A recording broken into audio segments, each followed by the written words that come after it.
Ružňovským hokejbalistom pomaly končí zimná prestávka. My sme boli zvedaví, aká bola príprava a s čím pôjdu do jarnej časti ligy.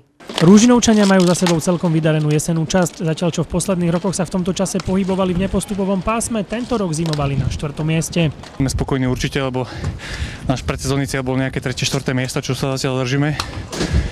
Takže s tým umiestnením určite môžem vysloviť spokojnosť a myslím si, že aj s tými výsledkami celkovo. Hráči ale nechceli zaspať na Vavrínoch, naplánovali si poriadnu zimnú prípravu. Sme mali aj naplánovaný plán individuálnych tréningov, ktorý samozrejme každý podľa seba dodržiaval alebo nedodržiaval.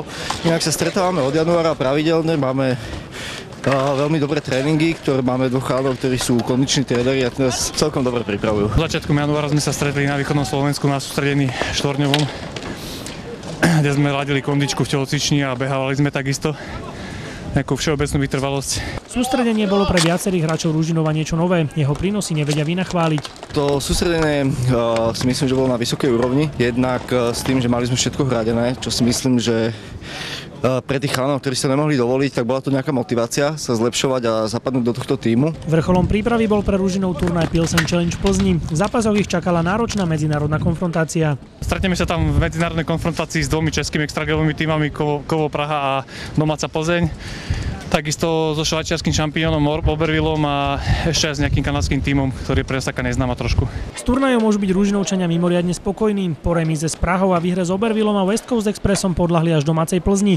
Tá ich vo finále zdolala 4-1. Samozrejme pohár je jedna vec a liga zase iná. Ciele v nej zostávajú nezmenené. Ciele boli také, že nezaspať tú sezónu, ten začiatok.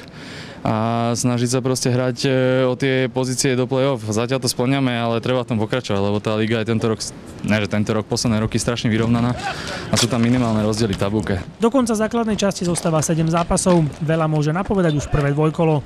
Myslím, že to máme Kežmarok a Svidník, takže to máme doma. Sice máme teraz problém trošku s plochou, nevieme, že ešte kde sa to bude hrať, ale musíme určite bodovať.